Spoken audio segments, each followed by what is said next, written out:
magnesium. Ang magnesium ay isang mahalagang mineral na hindi ginagawa ng iyong katawan, na nangangahulugang kailangan mong makuha ito sa pamamagitan ng iyong dieta.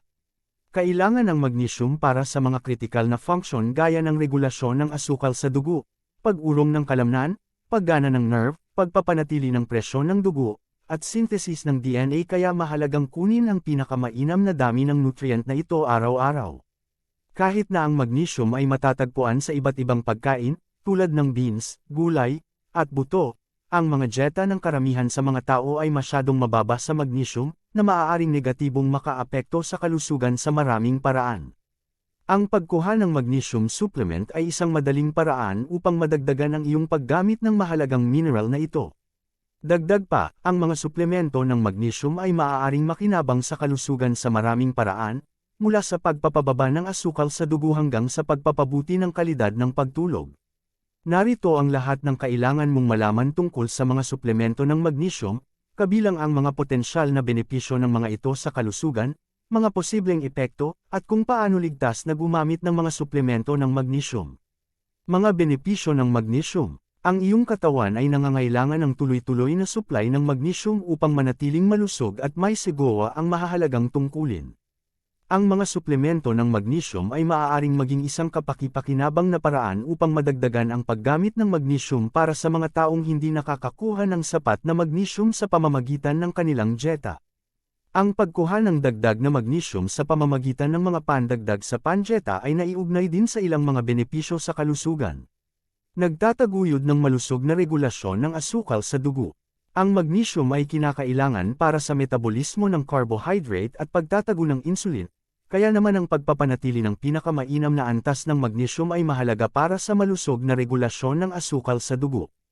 Ang mga taong may prediabetes at diabetes ay mas malamang na magkaroon ng mababang antas ng magnesium dahil sa pagtaas ng paglabas ng magnesium sa ihi na dulot ng mataas na asukal sa dugo.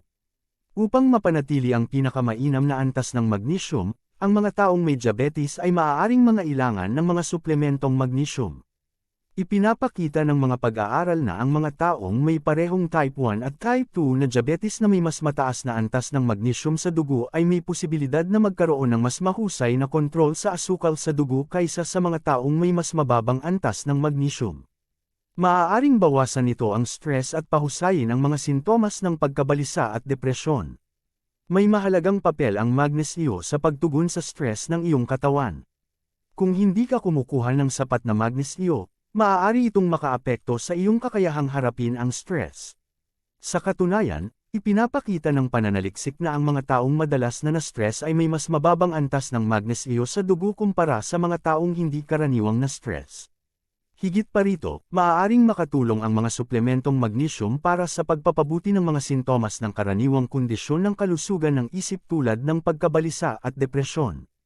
Nakakatulong ito sa pagpapanatili sa malusog na buto. Ang iyong mga buto ay naglalaman ng hanggang 60% ng kabuoang magnesium na nakaimbak sa iyong katawan.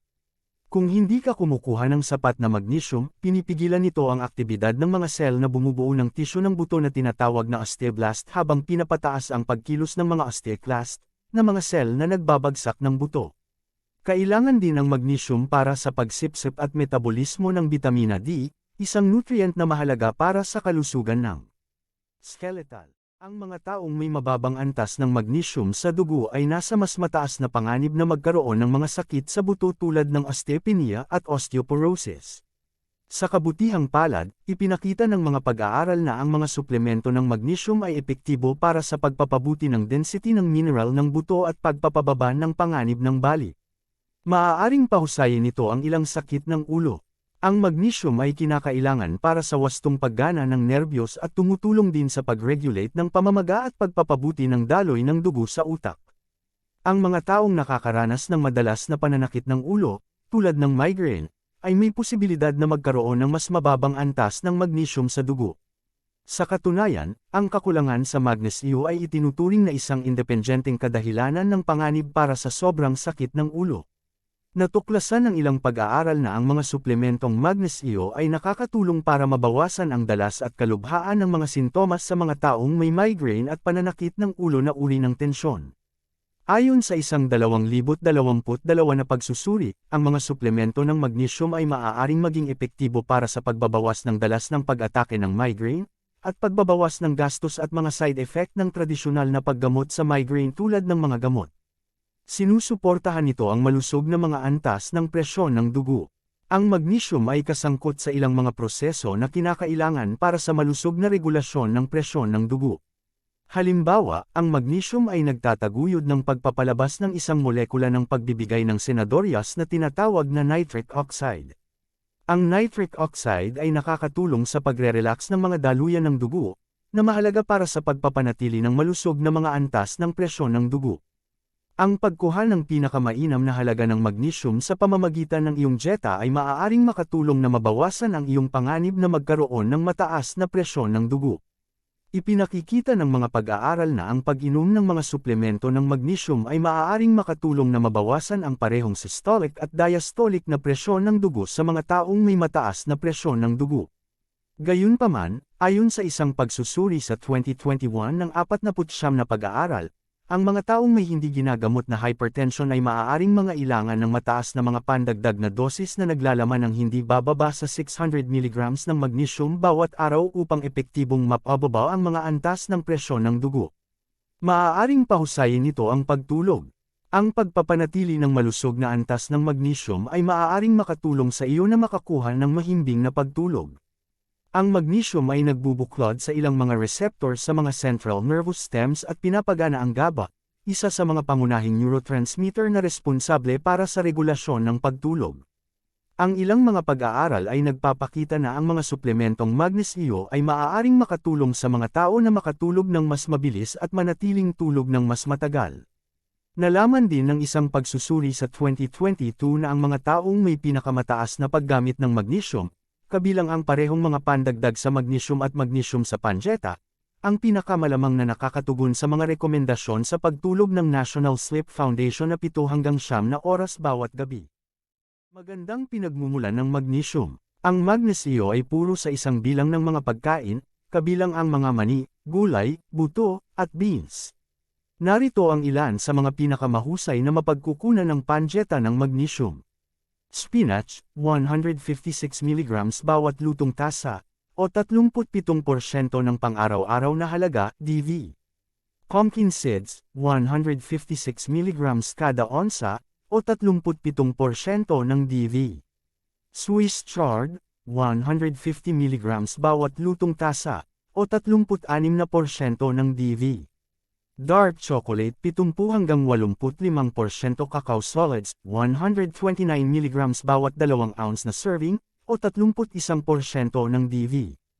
Chia seeds, 111 mg bawat onsa, o 29% ng DV. Black beans, 120 mg bawat tasa, o 28% ng DV. Almond, 80 mg bawat onsa, o 19% ng DV. Ang pinakamahusay na paraan upang matiyak na nakakakuha ka ng maraming magnesium araw-araw ay ang pagsunod sa isang masustansyang dieta na mataas sa mga pagkaing halaman at limitahan ang iyong paggamit ng mga pagkaing mababa sa magnesium, tulad ng mga ultra-processed na merienda na pagkain. Bagamat medyo ligtas ang mga suplemento ng magnesium, posibleng lumampas ito. Halimbawa, ang sobrang pag-inom ng supplemental magnesium ay maaaring magdulot ng maliliit na epekto tulad ng pagtatae at pananakit ng tiyan. Ang pagkuha ng napakataas na dosis ng magnesium ay maaaring humantong sa isang mapanganib na kondisyon na tinatawag na magnesium toxicity, na nangyayari kapag ang mga antas ng dugo ng magnesium ay lumampas sa 1.74 hanggang 2.61 mol/L. Ang toxicity ng magnesium ay bihira at kadalasang nauugnay sa hindi sinasadyang labis na dosis ng mga produktong naglalaman ng magnesium tulad ng mga antacid at laxative. Ang pagkalason sa magnesium ay maaaring magdulot ng mga sintomas tulad ng mababang presyon ng dugo at hindi regular na tibok ng puso at maaaring nakamamatay. Dahil posibleng kumuha ng masyadong maraming magnesium mula sa mga supplement, ang Food and Nutrition Board, FNB, ay nagtatag ng Tolerable Upper Intake Level, UL, para sa magnesium, na kasalukuyang nakatakda sa 350 mg bawat araw. Ang UL ay ang maximum na pang-araw-araw na paggamit ng isang nutrient na malamang na hindi magdulot ng pinsala. Tandaan na ang UL ay nalalapat lamang sa pandagdag na magnesyo. Kahit na ang mga pag-aaral ay nagpapakita na ang magnesium ay maaaring ligtas na kunin sa mga dosis na mas mataas sa 350 mg bawat araw, hindi ka dapat uminom ng higit sa UL maliban kung ito ay inirerekomenda ng isang medikal na propesyonal para sa isang partikular na dahilan. Mga side effect ng magnesium. Kapag kinuha sa naaangkop na mga dosis, ang mga suplemento ng magnesium ay hindi karaniwang nauugnay sa maraming mga side effect. Gayunpaman, ang mataas na dosis ng magnesium ay maaaring humantong sa ilang mga side effect, na pangunahing nakakaapekto sa gastrointestinal system. Ang ilang uri ng magnesium, kabilang ang magnesium oxide at magnesium chloride, ay mas malamang na magdulot ng mga side effect kaysa sa iba. Narito ang ilan sa mga pinakakaraniwang epekto na nauugnay sa mga suplemento ng magnesyo. Pagtatae, pagduduwal, banayad na pananakit ng tiyan. Kung nakakaranas ka ng gastrointestinal side effect pagkatapos kumuha ng magnesium supplement, maaaring makatulong ang pagpapalit ng form ng magnesium na iniinom mo o pagbabawas ng dosis. Ang impormasyong ito ay dagdag kaalaman lamang.